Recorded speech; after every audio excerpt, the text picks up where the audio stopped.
Olá, seja bem-vindo a mais um episódio do Empreendedores.pt, onde eu procuro dar a conhecer empreendedores ou pessoas que tenham tenham conhecimentos, tenham histórias, tenham trajeto que podem ser úteis a empreendedores. E hoje temos connosco um convidado muito especial, desde logo porque nós estamos a fazer temos a ter esta conversa, estamos a fazer esta gravação em São Francisco, na Califórnia. Estamos no escritório da Yahoo, portanto não é algo que acontece todos os dias, e eu só tenho que agradecer ao Bernardo Seabra a disponibilidade para me receber, e portanto vamos estar aqui a tentar dissecar um pouco qual foi a história do Bernardo, como é que ele aparece aqui e que dicas é que nos pode dar para, desde logo, quem ambiciona ter o seu negócio tecnológico e alguém que vive em Silicon Valley e está aqui há muitos anos, como já vamos perceber, é seguramente alguém que tem muitos insights relevantes para partilhar. Portanto, Bernardo, mais uma vez, muito obrigado. E para começarmos aqui, se calhar, a trazer algum contexto a quem possa não te conhecer, eu queria perguntar-te, ou pedir-te que partilhasses connosco, como é que tu chegas aqui? Estás neste momento a trabalhar na Yahoo, estás há vários anos nos Estados Unidos, como é que tu chegas aqui e o que é que estás neste momento a fazer? Eu vim para cá inicialmente para estudar, vim fazer o curso de Computer Science em UC Berkeley, fiz também cadeiras de empreendedorismo, o bichinho já existia nessa altura e a ideia original era voltar a Portugal ou à Europa, mas com o decorrer dos anos comecei a gostar mais e mais de estar cá. Vieste com que idade? Com 18 anos. Portanto, tu vieste fazer a tua licenciatura. Exatamente. O que não é muito comum, a maior parte das pessoas quando vem para cá estudar, tipicamente tem que fazer o seu doutoramento ou o seu mestrado, MBA, coisa do género. Sim. Tu vieste fazer a licenciatura. Porquê? Uma boa questão. Eu desde novo que gostava de tecnologia. Sempre gostei de tecnologia e também da parte de negócios. Portanto, encontrar uma oportunidade de negócio e resolver um problema, criar um produto que as pessoas gostem de usar. E desde novo andava sempre à procura de negócios, não é? Não pelo dinheiro, mas pelo desafio. Era interessante criar algo novo que as pessoas pagassem dinheiro para ter, não é? E na altura Silicon Valley era a capital, e não é a capital da tecnologia no mundo, e eu sempre seguia Yahoo. Nessa altura era iconicamente conhecida em Silicon Valley, e era o meu ponto de referência. Estamos a falar de que ano, para termos aqui alguma noção? Isto foi cerca de Início dos 98, anos 2000, 99, okay, antes disso. Durante o meu secundário. E portanto eu sempre explorei um bocadinho o que é que se passava em Silicon Valley, founders em Silicon Valley, o Jerry Yang, o David Fallow, os dois cofundadores da Yahoo, e a certa altura apareceu a ideia de talvez estudar cá, porque não? Mas tu programavas, por exemplo, nessa altura? Não, nessa altura não programava e estava mais entretido com Linux e networking, redes em sistemas de Linux, mas não programava. Mas eu sempre achei interessante o poder que tu tens de criar num mundo virtual, não é? De informática, criar coisas novas, não é? E se puderes criar algo que possa ter um impacto positivo na vida de alguém, ainda mais interessante, e acho que faz sentido criar valor, não é? Usar a tecnologia para adicionar valor. A tecnologia por si só não tem sentido, não faz sentido. Faz sentido ao serviço das pessoas. Às pessoas, exatamente. E, portanto, comecei a explorar a ideia de vir para cá estudar, perceber o sistema educacional americano, como é que se concorre às universidades, que exames são precisos fazer, quantos anos de curso são, quais são os cursos, qual é a diferença entre Computer Engineering e Computer Science. Universidades têm cursos diferentes e cadeiras diferentes, e perceber um bocadinho se eu quisesse realmente vir para cá estudar, qual era o caminho que eu tinha que seguir para que isso acontecesse. Portanto, passei bastante tempo na internet, online, a pesquisar e investigar, para saber que passos tomar. E conforme fui conhecendo mais o sistema de cá, achei que realmente seria muito bom ter um curso cá, com uma reputação a nível mundial, porque pelo menos iria abrir portas para qualquer parte do mundo, não é? E se pudesse estar cá em Silicon Valley, ainda melhor, não é? Porque estavas perto das empresas tecnológicas enquanto estavas a estudar, mais fácil para fazer estágios de verão e tudo mais. E foi isso um bocadinho que me despertou a curiosidade e que me fez vir para cá. E o que é que fizeste desde que vieste com 18 anos? Sim. Desde dessa altura até agora, assim, rapidamente, o que é que andaste a fazer? Isso é complicado, resumir assim tão depressa. Portanto, eu estava a estudar na universidade, fiz estágios de verão, estagiei... Tiraste que curso? Computer Science, em UC Berkeley, e, portanto, fiz as cadeiras, as matemáticas, que toda a gente não gosta, das aulas de programação, as aulas de sistemas operativos, etc, não é? Portanto, as aulas de informática, e fiz também aulas de empreendedorismo em Berkeley, porque há um ênfase em que os engenheiros não percebam só de engenharia, não é? E fazer um bocadinho o bridging de engenharia com a parte de negócios. Isso é uma preocupação das instituições, desde logo? Das universidades também, porque eu acho, e por isso é que eu fiz essas cadeiras, que é importante ter um conhecimento geral das áreas que nos rodeiam, não é? Por exemplo, se nós estamos focados em engenharia, é bom saber um bocadinho de leadership, de gestão, de accounting, marketing, tudo mais, porque no mundo do trabalho não vamos estar isolados só a programar, não é? Ou só a desenvolver sistemas, ou a criar produtos em vácuo.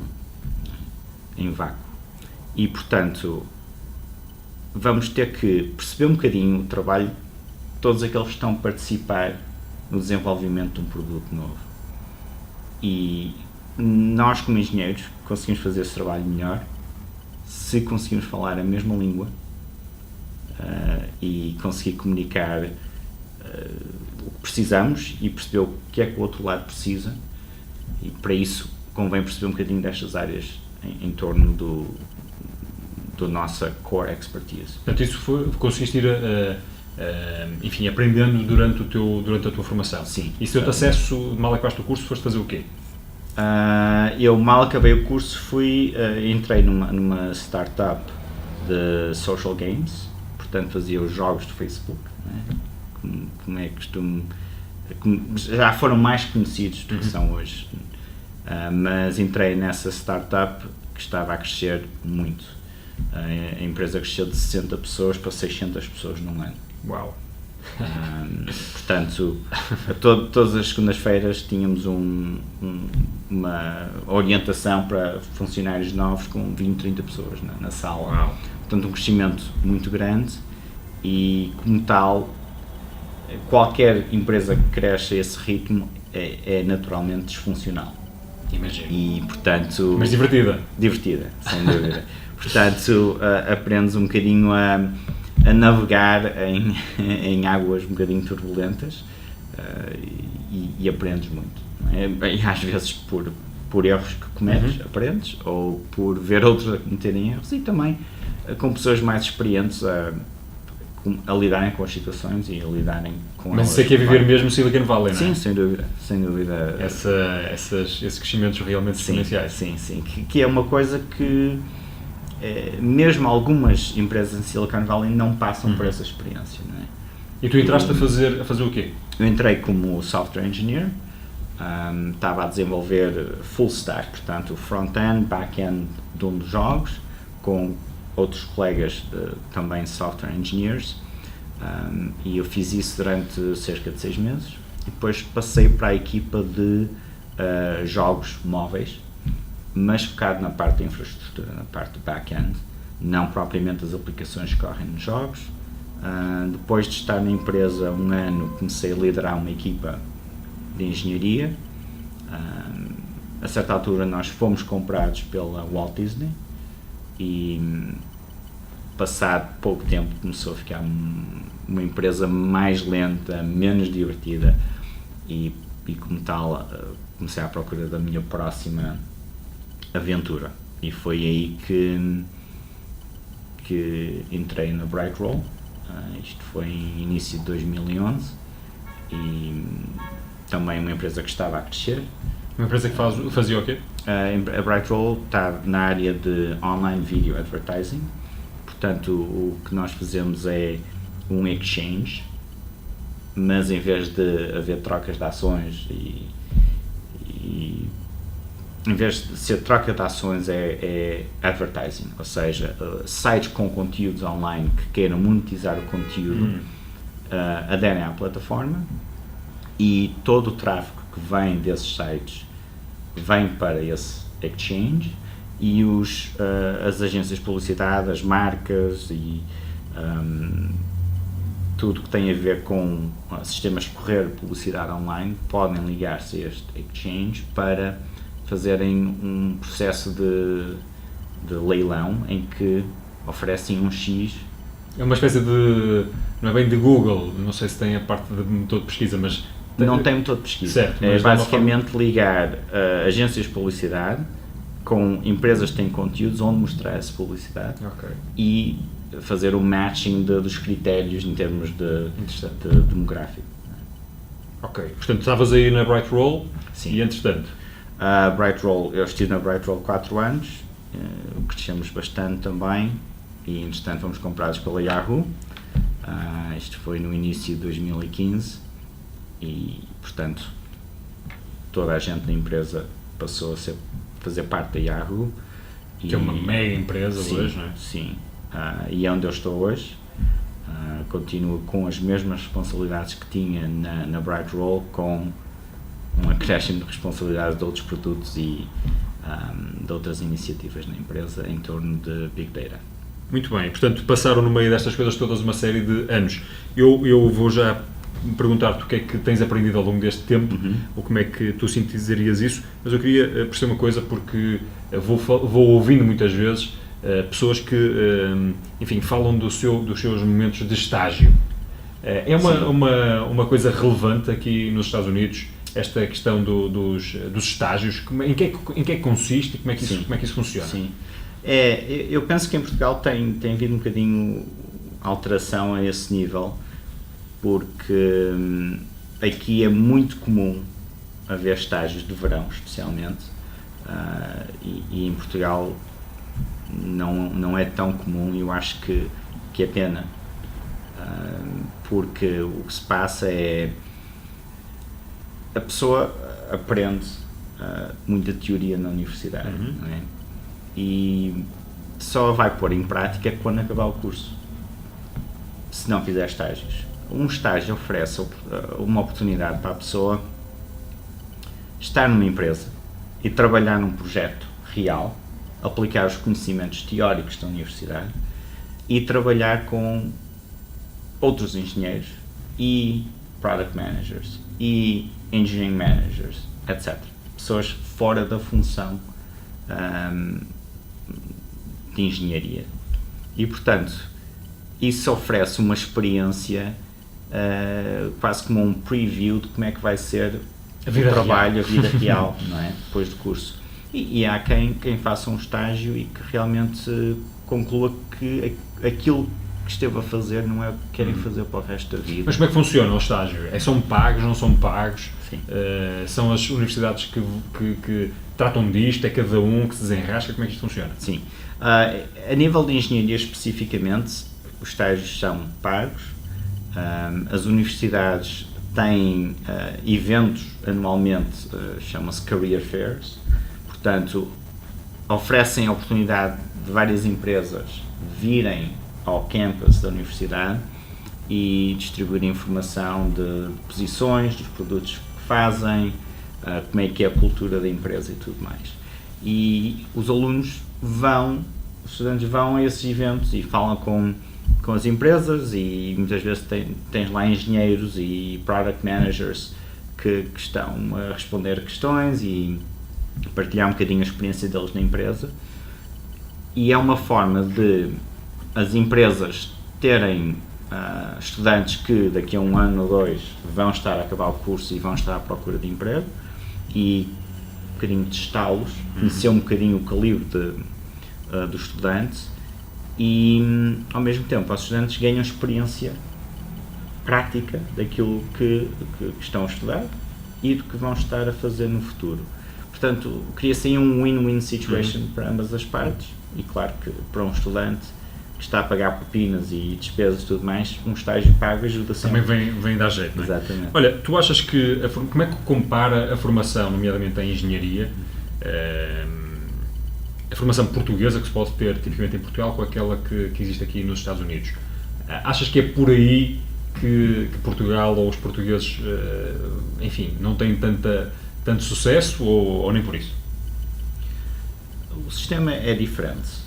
E eu não estudei em Portugal, na universidade, estudei até ao final do 12º ano, portanto não tenho experiência prática com o ensino superior em Portugal, mas pelo que conheço, amigos, professores e amigos que estudaram lá, eu penso que há uma das coisas que existe cá, que não existe em Portugal, que eu acho que é muito importante, é uma linha direta entre a industry, as empresas e as universidades.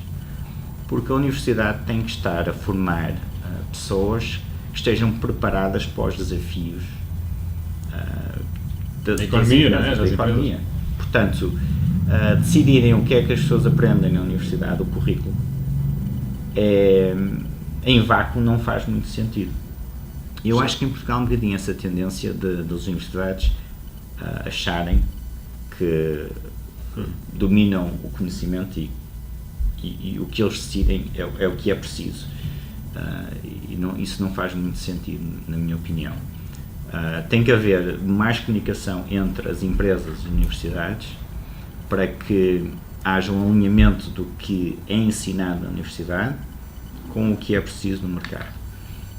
Não tem que ser exclusivamente tudo que é preciso no mercado, mas tem que haver um equilíbrio, e eu acho que em Portugal há cadeiras que são ensinadas, por exemplo, em Computer Science, que provavelmente já não fazem sentido hoje em dia, enquanto que há outras cadeiras ou tópicos que não são ensinados, que não fazem parte do currículo e que fazem falta, que deviam ser. Sim. Mas apesar disso, como é que vês a qualidade dos engenheiros portugueses?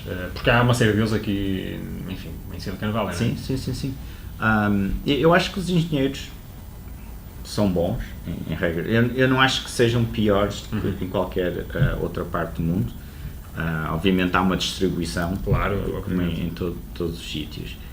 Mas eu acho que realmente peca um bocadinho o facto de não haver certas cadeiras mais práticas, como por exemplo, qual é o processo de desenvolvimento de software, não é? Perceber requirements, technical requirements, aquelas coisas chatas que no dia a dia das empresas têm que fazer, sim. Mas que se calhar são menos sexys do ponto de vista académico, não é? Exatamente, são mais práticas. E há um outro fator que não afeta só Portugal, mas a maior parte dos outros países, que é só podes aprender até certo ponto na universidade, não é? Na minha opinião, a universidade é para dar as bases e aprenderes a aprender. Especialmente na área de tecnologias, em que as coisas mudam muito depressa, a pessoa tem que estar sempre a acompanhar e a aprender coisas novas. Só que certas coisas aprendes no mundo real. por exemplo, na universidade não vais aprender como escalar um site para 100 milhões de utilizadores por dia, não é? Se aprendes no mundo real, numa empresa, mas que tem que ser uma empresa que tem essa escala, essa dimensão. E os engenheiros aqui, portugueses ou não portugueses, aprenderam isso e têm essa experiência porque tiveram que resolver esses problemas no Facebook, na Amazon, na Apple, na Yahoo, etc. Não é? E, portanto, é um know-how que existe aqui, que não existe em Portugal e noutros países onde não há empresas com essas dimensões. Mas há certo know-how que é focado em Portugal, por exemplo, na área de AI. Eu penso que há certas universidades que estão bastante bem posicionadas no que estão a ensinar, nos professores que têm em termos de AI, mas lá está, isso é só um dos componentes para ter um engenheiro que esteja bem formado para não só construir um sistema que funcione, mas que escala. Bernardo, estás aqui há quantos anos? 14, 15? 14, cerca. 14 anos. Sim. O que é que achas que tudo isto, e agora quem nos está a ver já percebeu melhor qual tem sido o teu trajeto, o que é que achas que te tem trazido face àquilo que tu terias se não tivesse vindo para cá? Consegues fazer esse exercício? Por mais difícil que ele seja, naturalmente. É complicado, nunca se sabe o que é que... Qual seria a realidade alternativa, não é? Podia ter tirado curso em Portugal e depois ter vindo para cá. Não sei o que é que teria ganho e perdido. Mas eu acho que, passando pela experiência que tive em Berkeley, eu acho que foi uma experiência bastante diferenciadora. Porque... Também é uma das universidades mais famosas do mundo, não é? Sim. E eles fazem-nos trabalhar bastante para terem esse mérito, porque o que acontece é estamos lá a aprender, como eu disse antes, que é bastante importante. Portanto, não temos aulas para aprender a programar, por exemplo. Não tive uma única aula para aprender a programar. Por exemplo, uma das cadeiras que fiz foi em uma cadeira de sistemas computacionais e que o professor entrou e disse: nesta cadeira vamos usar C, linguagem de programação C. Este é um bom livro para aprender. Vocês estão por vocês. E, portanto, o que se ensina não é só o decorar e lembrar, mas sim como resolver problemas, que é uma coisa que qualquer engenheiro é essencial. Conseguir pegar num problema complexo e dividi-lo em pequenas partes para depois resolver cada uma dessas partes individualmente e depois juntá-las e ter uma solução para o problema grande. Isso é o dia-a-dia de um engenheiro. E na universidade em Berkeley acontece muito isso nos anos em que estamos a fazer as cadeiras, porque não nos dão a papa feita e obrigam-nos a pensar e a desenrascar um bocadinho, não é? E isso prepara-nos muito bem para o mundo real. Mas, curiosamente, apesar de todo esse efeito positivo das universidades, nomeadamente aqui nos Estados Unidos, eu creio que há uma corrente que quase que defende que o ensino superior não é assim já tão relevante e, aliás, no mundo da engenharia, da programação, há muita gente que vem para as empresas, para as EAUs desta vida, sim, que não tem formação académica superior. Isso é verdade? É verdade, mas são muito menos as pessoas que... as pessoas que vêm para cá sem formação académica são muito menos do que se pensa.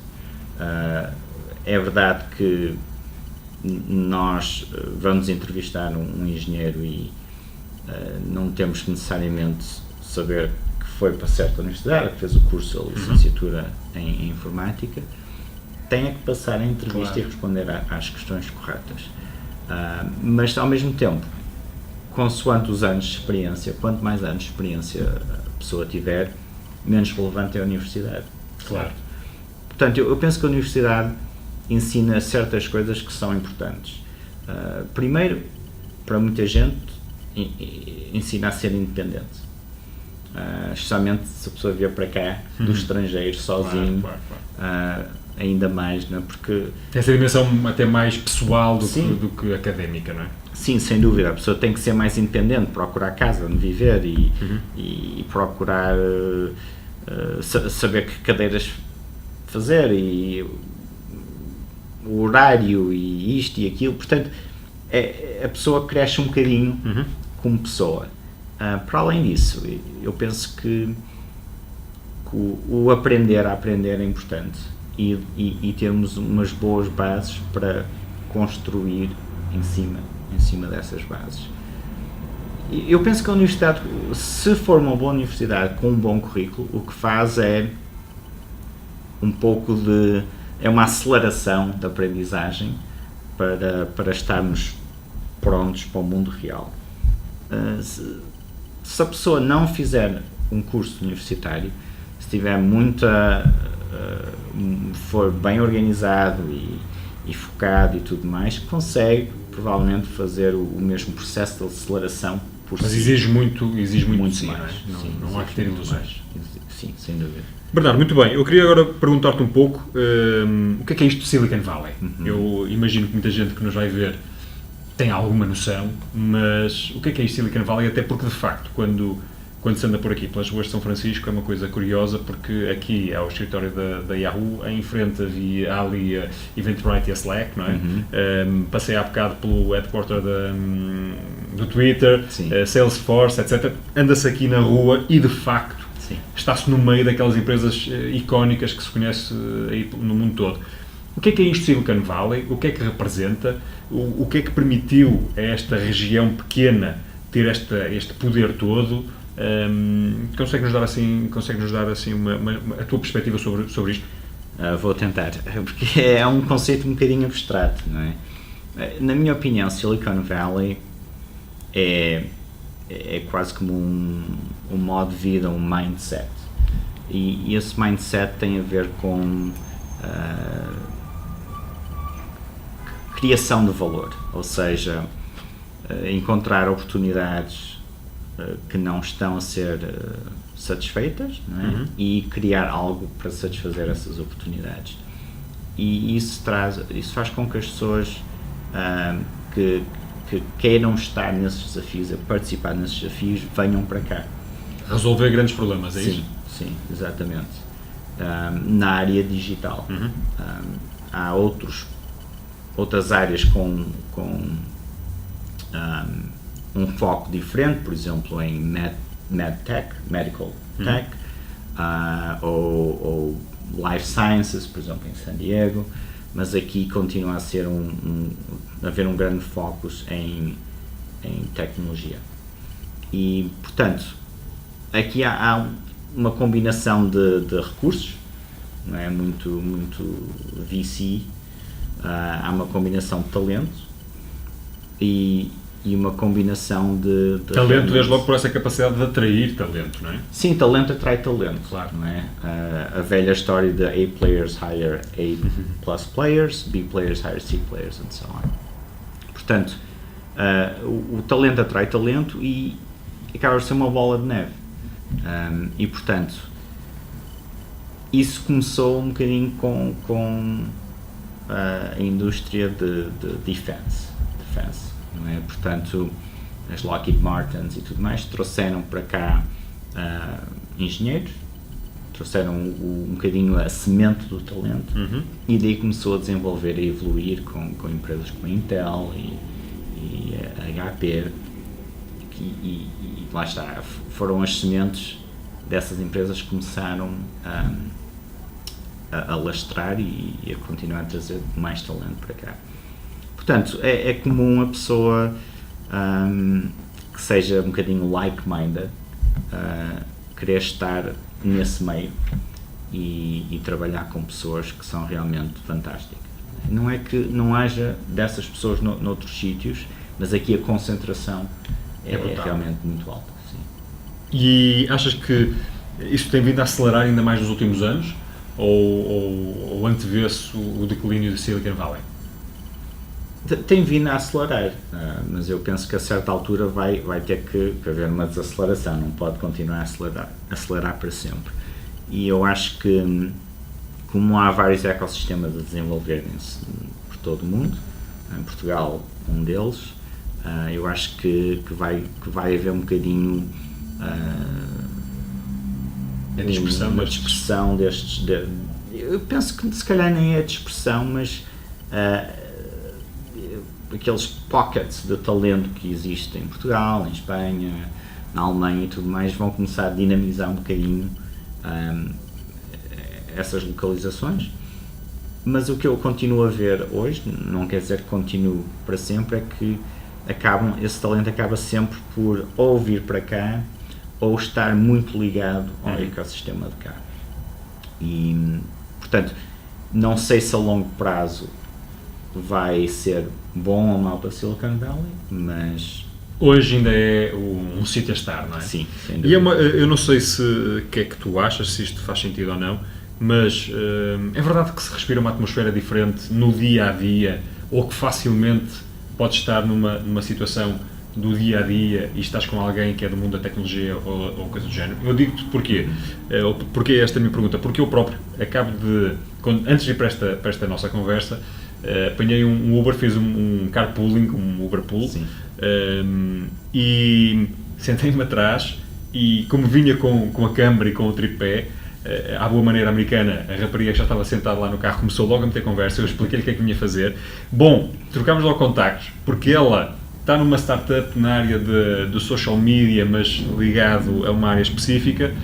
Foi logo ao meu perfil do LinkedIn, temos ali a falar sobre content marketing, etc. E, portanto, no meio de uma viagem Uber. E, portanto, eu já me apercebi que de repente estou no Starbucks a tomar um café ou coisa do género e alguém está, 2 miúdos, a falar do seu projeto ou uma coisa que estão a fazer. Portanto, isso é mesmo assim ou eu estou aqui só, tive alguma sorte de apanhar uma coisa ou outra mais ou menos aleatória, mas que me pareceu de alguma forma mostrar essa atmosfera? Não, é mesmo assim porque vai de encontro que eu estava a dizer antes, é o mindset. As pessoas que estão numa startup e estão focadas em desenvolver a startup estão a fazê-lo porque têm gosto pelo que fazem. Portanto, a vida deles... tentar encontrar aqui uma boa forma de explicar isto. A vida da pessoa, quando fazes o que gostas, não estás a trabalhar, estás a fazer o que gostas. E a pessoa sai do escritório às 7, vai para casa, ou vai beber copos e tudo mais, não quer dizer que deixa de pensar nos problemas que está a resolver, nos desafios. E não de uma forma de eu tenho que trabalhar, mas sim dá-me gosto. Não é? Eu estava a dar o exemplo a um amigo meu a semana passada que às vezes aos domingos eu trabalhava. Não porque tinha que trabalhar, mas porque o desafio em que eu estava a trabalhar era interessante e eu queria aprender mais, queria contribuir mais, queria desenvolver mais. Não é? E as pessoas vivem um bocadinho essa aventura. E eu penso que as pessoas aqui também são muito abertas, portanto, falam, conversam, partilham e tudo mais. E a experiência que tiveste no Uber aconteceu-me já muitas vezes. Já fiz amigos assim, já fiz contactos assim, mas essa abertura realmente promove as pessoas partilharem e falarem das ideias e do que estão a tentar fazer e muitas vezes apresentam-te outras pessoas que estão a tentar fazer o mesmo ou que podem ajudar e tudo mais.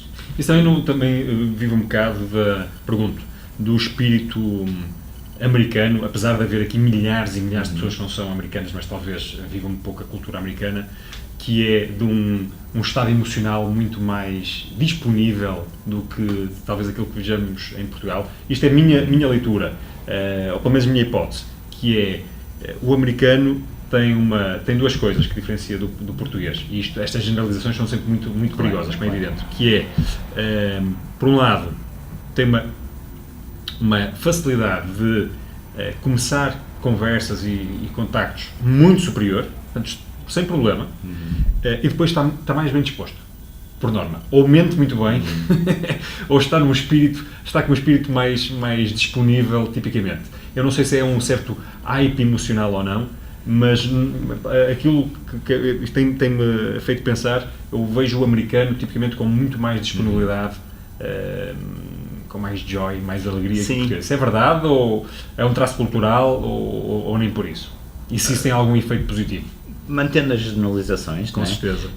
Eu acho que vai de encontro ao nosso fado, não é? Eu não acho que os americanos sejam mais alegres e sempre bem dispostos e tudo mais, mas eu acho que nós somos um bocadinho mais contidos, mais insatisfeitos, ou seja, o exemplo... Celebramos menos. Sim, o exemplo que eu costumo dar nesse sentido, e lá está, estes foram muitos anos a aprender um bocadinho a realidade diferente aqui, não é? Que é, se perguntares ao americano, como é que estás, pá, está tudo bem? Está tudo ótimo, tudo tal. E às vezes pode até nem estar, não é? Mas, claro. Mas diz, está tudo bem. O português faz um bocadinho o oposto, que é, estás bom? Vai-se andando, não é? Vai-se andando. É raro às vezes dizer, está tudo ótimo, está tudo a correr bem. Claramente há uma diferença da utilização dos adjetivos aqui e em Portugal. Sim. O awesome, o fantástico, great, etc. está permanentemente a ser utilizado. Muitas vezes demais. Com certeza. Mas eu acho Pode chocar aqui, os portugueses chocam um pouco, são os exagerados. Mas eu pergunto se isto de facto não traz mais disponibilidade, não se torna a certa altura uma vantagem competitiva, face ou em contraponto estás mais contido, mais ensimismado talvez, ou no fim do dia não tem efeito nenhum? Eu penso que quando a pessoa tem uma atitude positiva, não é? Consegue passar as adversidades muito mais facilmente, as dificuldades mais facilmente. E no que conta a empreendedorismo, a maior parte das histórias que se ouvem são as histórias de sucesso. Claro. Mas há muitas dificuldades que são passadas na formação da empresa e crescimento da empresa e tudo mais. E essas histórias raramente se conhecem. Portanto, uma mentalidade positiva, uma perspectiva positiva ajuda a continuar a enfrentar essas dificuldades e a vencê-las. Mas também ajuda realmente a pessoa a conviver com as outras pessoas, a conhecer pessoas, a conversa de Uber ou de um bar, de um café, ajuda muitas vezes a promover negócios ou oportunidades, não é? Posso dar um exemplo, num das viagens no Uber, conheci um engenheiro, estávamos a falar, eu partilhei com ele o que é que eu fazia, o que é que ele fazia, ele disse, devias falar com o nosso VP of Engineering, estamos a tentar crescer na empresa e tudo mais.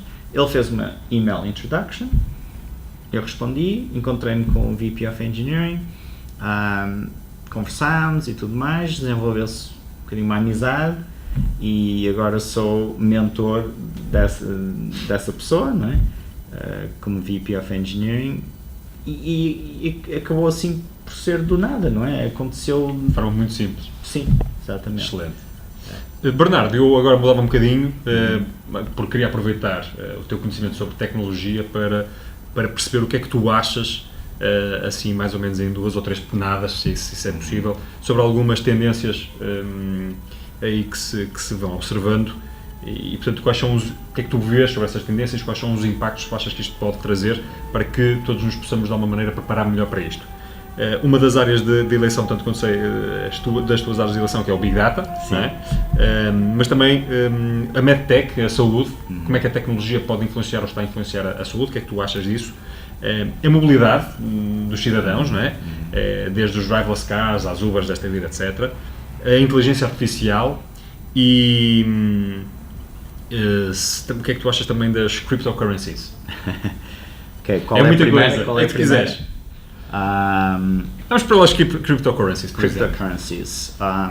É provavelmente a área em que eu tenho menos experiência, mas obviamente, se pensarmos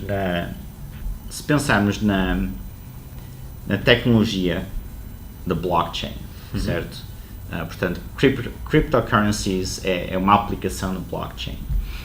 Então, o que estamos a ver é usar a blockchain para...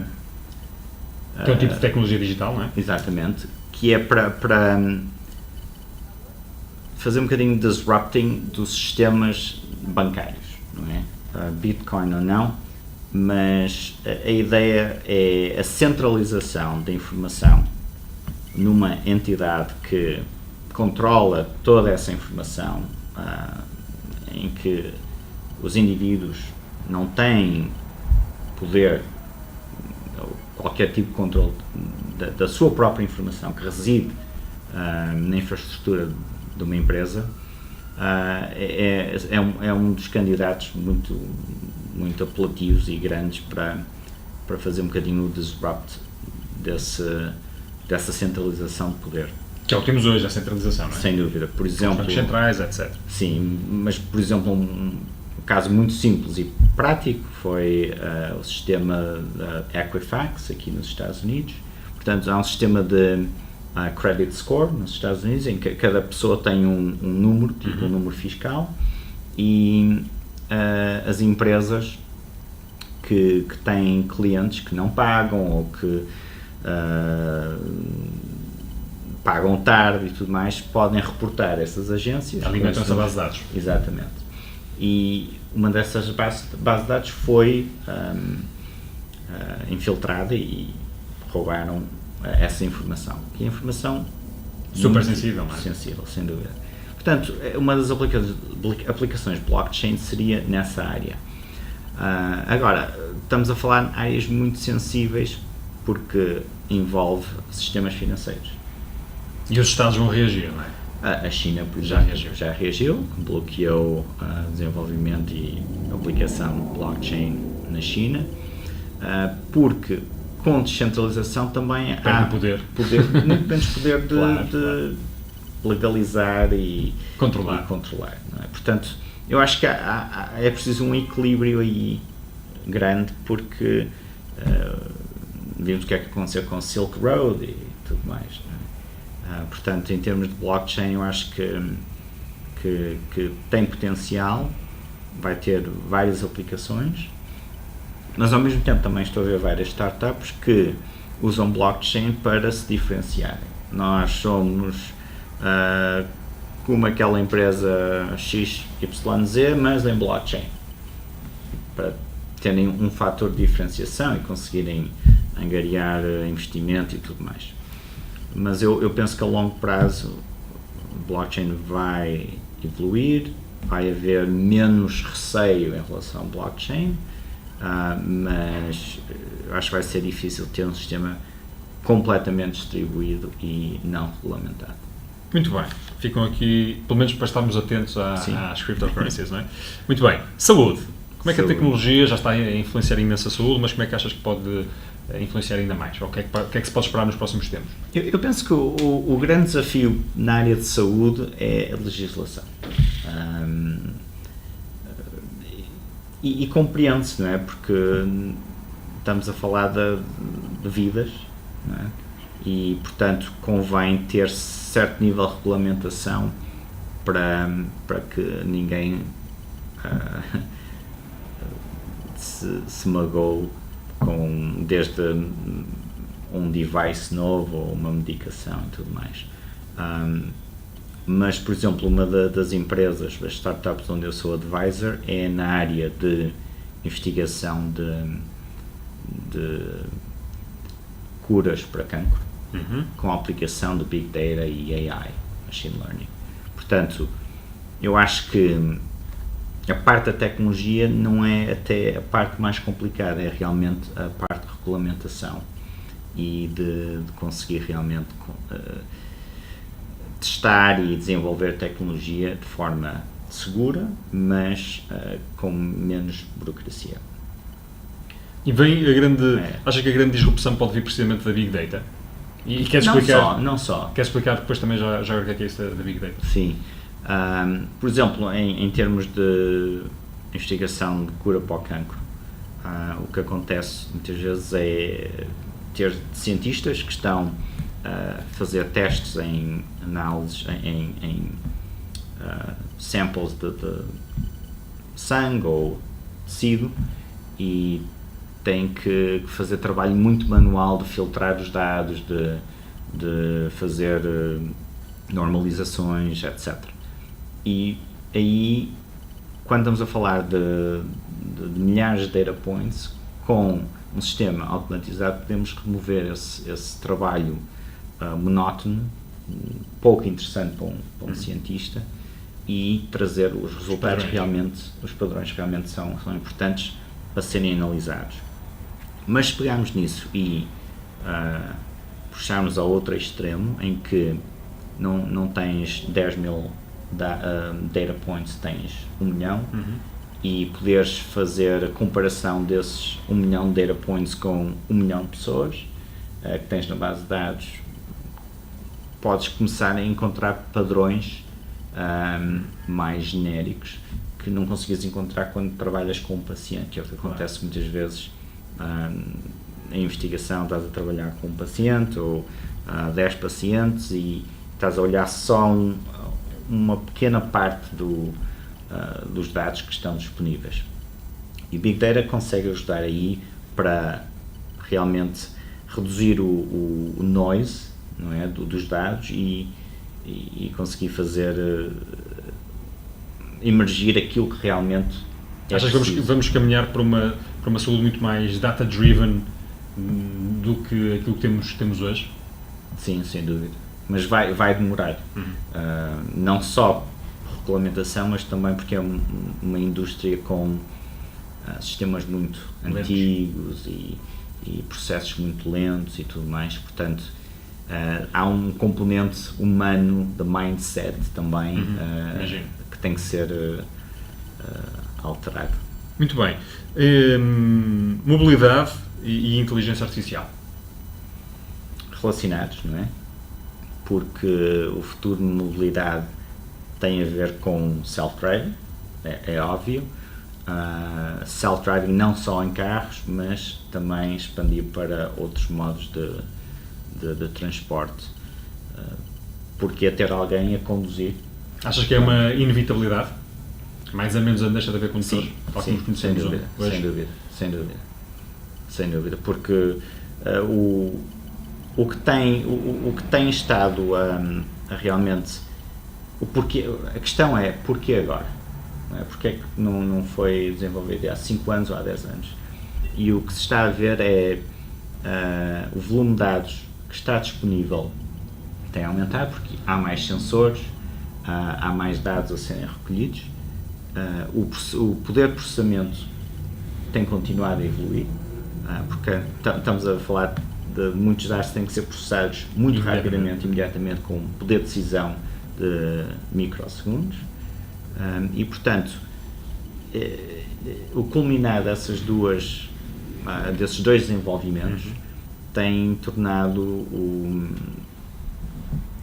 a parte da AI, toda a área da AI muito mais fazível, tornando mais realidade, e cada vez mais, porque mais dados vão estar disponíveis, o poder de processamento vai continuar a aumentar, portanto vai-se conseguir fazer mais, e quanto mais dados tiveres, obviamente tem que ser de qualidade, mas quanto mais dados tiveres, mais fácil é para tomar as decisões. E muita gente está muito, enfim, preocupada e bem, imagino, com os impactos que estes elementos tecnológicos vão trazer, nomeadamente no emprego, desde logo de pessoas menos qualificadas. Eu queria te perguntar duas coisas. Primeiro, se tu achas que estas alterações vão ser assim tão tenebrosas como alguns querem fazer parecer, ou se, enfim, havendo sacrifícios, há mais ainda vantagens do que desvantagens. E a pergunta seguinte, de alguma forma relacionada, tem que ver com isto. Achas que basicamente estamos a caminhar para um mundo em que ou és engenheiro informático, ou tecnólogo de alguma maneira, ou então estás condenado a estar info-excluído? Ok. Primeira pergunta, eu penso que a área de inteligência artificial vai continuar a evoluir e vai tomar conta de certas funções, certos trabalhos que são atualmente feitos por humanos. Mas isso já aconteceu há muitos anos atrás. Se pensarmos bem, Portugal tinha muita agricultura e continua a ter. Mas tem menos agricultores. Claro. Como é que isso é possível? Não é? Porque houve desenvolvimentos em termos de mecanização e automação. Portanto, a tecnologia já tem vindo a tirar trabalho a pessoas. O que eu tenho visto, como esse exemplo e exemplos mais recentes, é que o trabalho que tem vindo a ser automatizado é trabalho que ninguém gosta de fazer.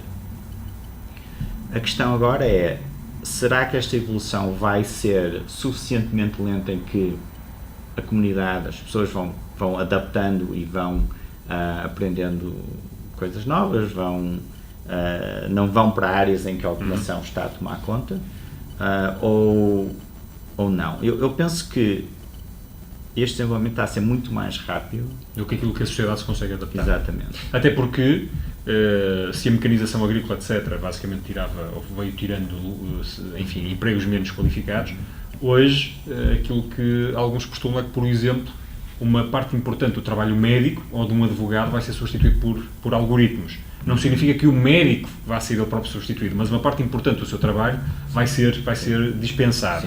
E, portanto, estamos a entrar numa dimensão bem diferente, já não é só o colarinho azul ou o colarinho branco, que tem que se reinventar a certa altura. Como é que achas que as pessoas podem, cada um na sua dimensão mais micro, de alguma forma se pode ajustar a esta realidade que se avizinha? Eu penso que, infelizmente, certas pessoas não vão conseguir adaptarem-se rapidamente o suficiente para conseguirem quebrar essa onda, não é? As pessoas que talvez consigam fazer isso são pessoas que têm estado a aprender e conseguem desenvolver outras aptidões que são relevantes e que não estão a ser automatizadas neste momento. Mas eu acho que vai ser inevitável a perda de empregos por certas pessoas, não é? Mas acho que é importante aquilo que eu te perguntava há pouco, é importante ser engenheiro informático ou não tens vida ou não é assim tão dramático?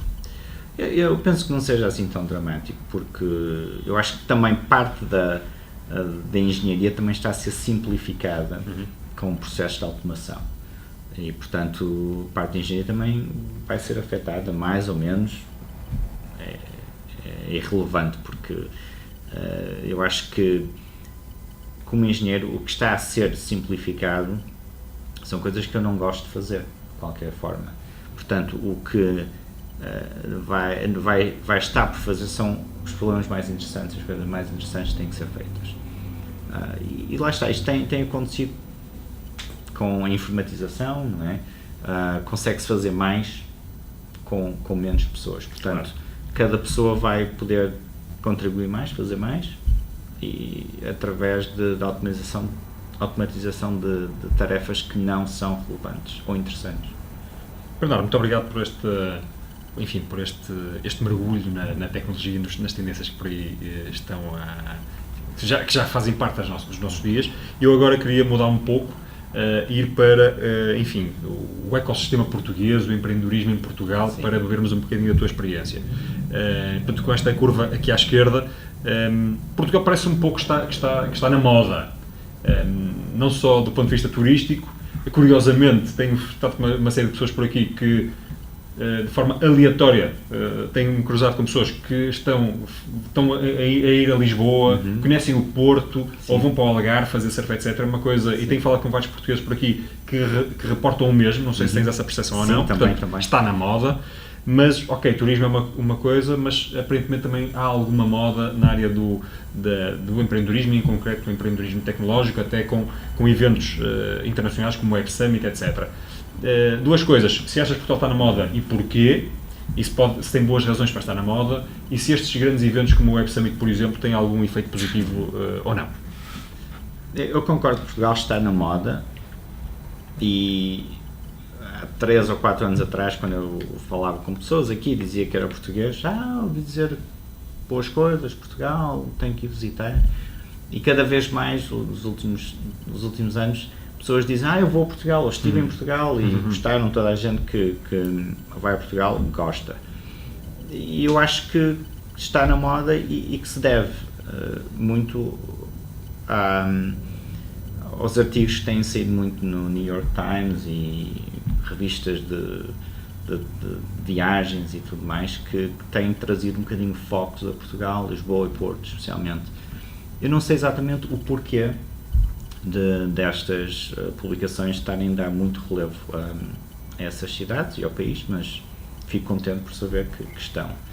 Como é que achas que podemos aproveitar em Portugal esta visibilidade? Eu penso que turismo é uma coisa, empreendedorismo é outra, não é? Como qualquer outra área, e portanto eu acho que aproveitar em termos de esta vaga de turismo é investir em turismo, mas eu penso que nós portugueses sempre investimos e bem em turismo, temos bons hotéis e temos pessoas bem treinadas para receber os turistas bem e falar inglês e espanhol e muitas vezes francês e italiano, etc. E eu acho que é continuar a fazer o mesmo, porque há uma razão pela qual estas publicações estão a dar ênfase a Portugal e acho que com muita razão. Portanto, empreendedorismo nessa área é encontrar formas de uma forma muito objetiva aqui, capitalizar e extrair valor, claro, da visita desses turistas. E eu acho que temos feito muito isso em termos desde hotelaria, como atividades e excursões e tuk-tuks em Lisboa e tudo mais. Portanto, acho que nesse sentido estamos a fazer o caminho. Estamos a fazer bem o caminho e há boa visão. Em termos de empreendedorismo mais na área de tecnologias, que foi a tua segunda questão, eu acho que, eu não diria que está na moda, eu acho que o empreendedorismo tem estado na moda em todo o mundo, inclusive em Portugal. Exatamente. E eu acho que nós não estamos atrás da Europa, em qualquer país da Europa, em conseguirmos fazer bem. Eu acho que temos pessoas bem formadas, temos pessoas que, especialmente na área, na altura da crise, que tinham que fazer alguma coisa, não é? E tinham que, ou entravam para uma empresa, começavam a sua própria empresa, e isso eu penso que impulsionou um bocadinho as pessoas a terem pouco a perder e lançarem-se à aventura, não é? Um bocadinho a ideia do opportunity cost que se fala muito aqui nos Estados Unidos. Não tem nada a perder, portanto, por que não começar a sua própria empresa? O problema de qualquer ecossistema que está no início é haver falta do feedback loop. Ainda não houve um feedback loop de know-how e experiência e, portanto, muitos destes empreendedores estão um bocadinho sozinhos a tentarem começar uma empresa e fazerem a empresa crescer. Quando, por exemplo, um ecossistema bastante maduro como Silicon Valley, há advisors, é fácil chegar a pessoas que já fizeram, tiveram as mesmas dificuldades, os mesmos desafios e aprender com eles. Ou até contratar alguém que já resolveu esse desafio, trazê-lo para a empresa para resolver o mesmo desafio na tua empresa. E lá está, Portugal, como os outros ecossistemas na Europa e na Ásia, está um bocadinho em desvantagem nesse sentido. E eu penso que isso é bastante visível quando toca a pensar grande, com ambição e a pensar globalmente. E, portanto, nós estamos mesmo aqui na Fifth Avenue, não é? Exatamente. E, portanto, É assim. O som é este mesmo, é indireto, é aqui, é isso mesmo. E, portanto, eu acho que vai ter que haver pessoas com sucesso que realmente façam crescer as empresas, e há empresas portuguesas que estão cá e em outras partes do mundo, como a Feedzai, a Talkdesk, que estão a passar por essa experiência e estão a ser bem-sucedidas. Portanto, são pessoas como o Tiago e que estão a aprender, que depois vão conseguir contribuir para o ecossistema e já estão a contribuir para o ecossistema. Mas achas que Portugal, às vezes parece que se fala um bocado, enfim, há uma ideia, transformar ali Portugal, Lisboa, porventura, no novo Silicon Valley. Isto não é uma ideia um pouco infantil, ou enfim, é só um rótulo, e se assim for, então que papel é que Portugal devia procurar desempenhar? E não querer pensar que vai replicar totalmente aquilo que é Silicon Valley. Eu penso que a ideia de criar outro Silicon Valley é uma boa meta, uma boa ambição, e eu acho que temos que pensar em grande, certo? Mas eu acho que nem Portugal, nem qualquer outro país vai conseguir replicar Silicon Valley, e eu acho que a ideia não devia ser essa, mas sim criar um centro de talento, portanto uma zona onde há talento, onde há recursos, especialmente em termos de investimento, em que realmente as pessoas tenham a ambição e o mindset de criarem valor e aventurarem-se numa startup. Alguma coisa que tu pudesses mudar ou influenciar para que isso se tornasse mais provável, mudarias? Eu acho que voltava à questão que discutimos das universidades e do currículo nas universidades. Eu acho que mudaria isso, e isso ajudava imenso a mudar um bocadinho o mindset de pessoas que realmente querem contribuir para uma empresa e têm muito conhecimento académico, e falta realmente um bocadinho a parte prática da questão. E, portanto, se conseguirmos mudar um bocadinho o currículo das universidades e trazer um bocadinho uma visão mais empreendedora para os cursos, qualquer curso, acho que isso ajudava. Mas tinha que ser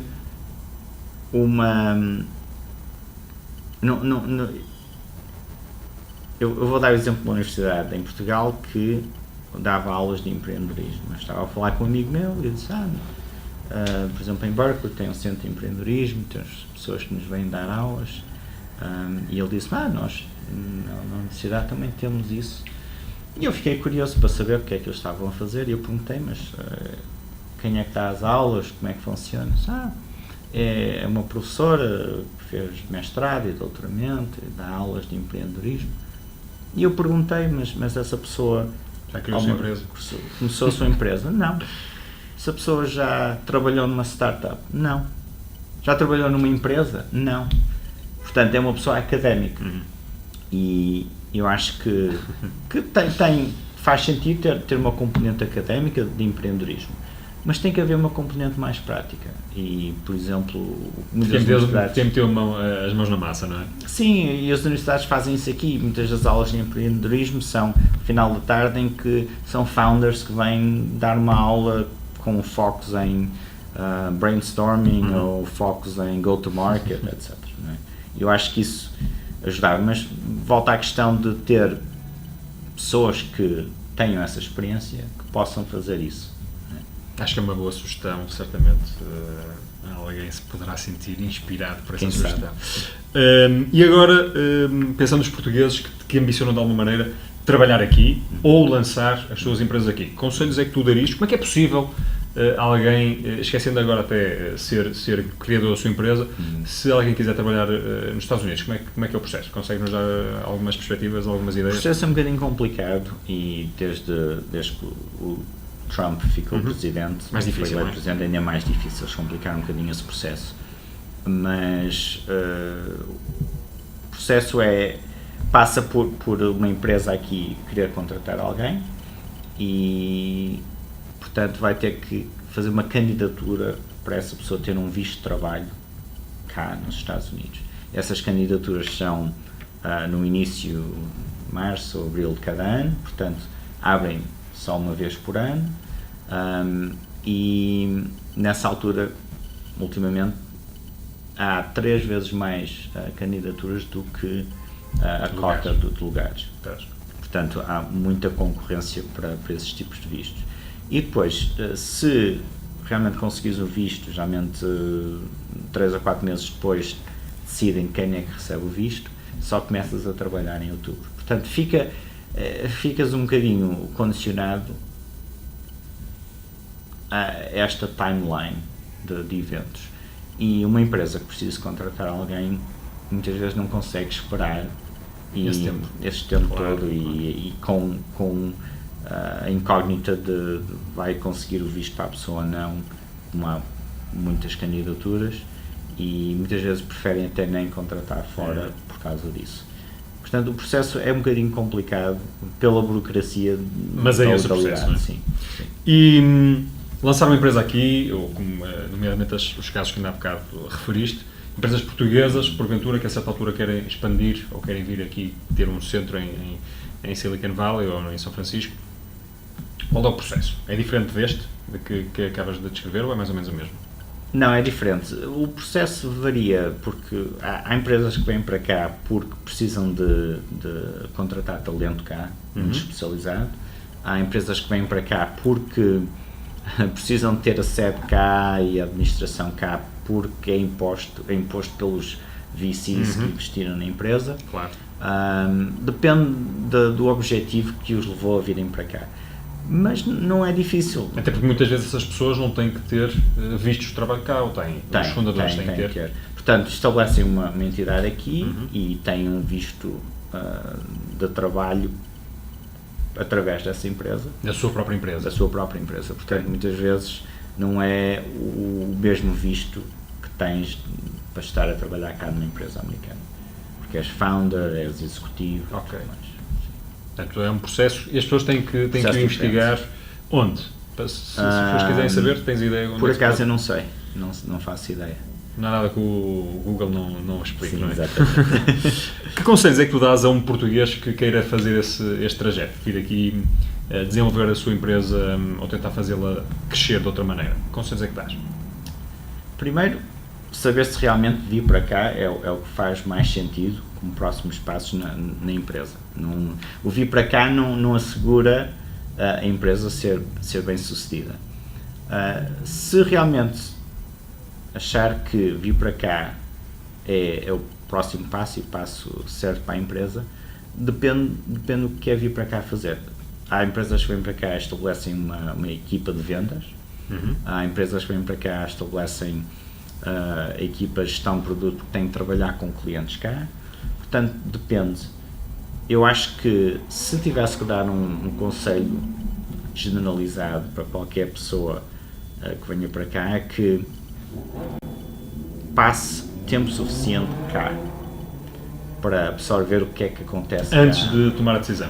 Sim, sim, para saber, porque a forma de pensar, como viste, é bastante diferente, as pessoas agem de forma diferente e é um processo de adaptação.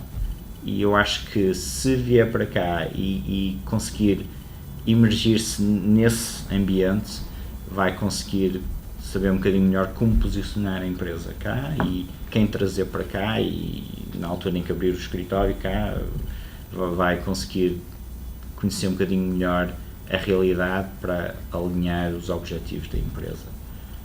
Faz sentido. E que erros não cometer? Que é outra forma de pôr a coisa, mas aquilo que não se pode...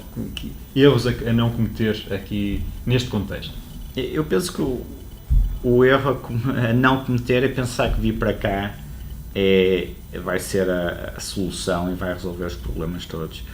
Se um produto não vende em Portugal ou não vende na Europa, por exemplo, vir para cá só porque é um mercado maior não quer dizer que necessariamente vai vender cá. Portanto, o vir para cá tem um custo muito grande. O custo de vida cá é alto,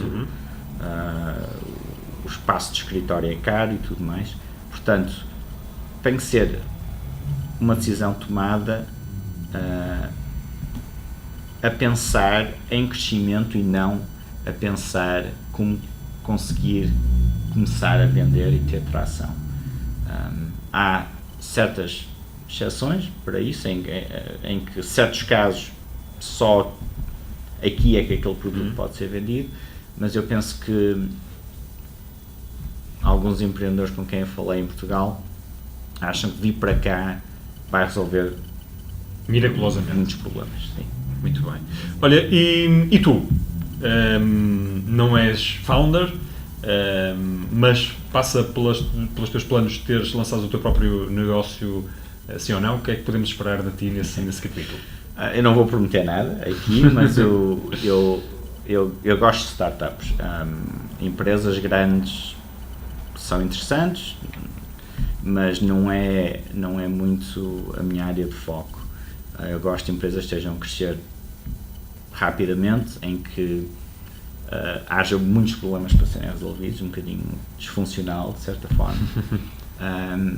E, portanto, começar a minha própria empresa foi sempre um sonho, é algo que eu quero fazer, mas tem que ser feito pelas razões certas. E não só começar uma empresa por começar uma empresa, porque qualquer pessoa pode estabelecer uma startup e dizer que é founder. Verdade. Isso é a parte fácil, não é? Sim. Mas é encontrar uma oportunidade de resolver um problema, portanto, adicionar valor, e que seja algo que muitas pessoas queiram e precisem, portanto, uma boa oportunidade de negócio, numa área em que eu esteja interessado, que eu esteja curioso, porque começar uma startup e fazê-la crescer demora muitos anos, e são muitos anos da tua vida focado naquele problema, naquele desafio que estás a tentar resolver, e tem que ser uma coisa que realmente gostes, porque se não for, vai ser muito difícil. Manteres o combustível. Exatamente. Sim. Bernardo, muito obrigado pelo teu tempo, gosto. por toda a informação relevantíssima que partilhaste aqui connosco.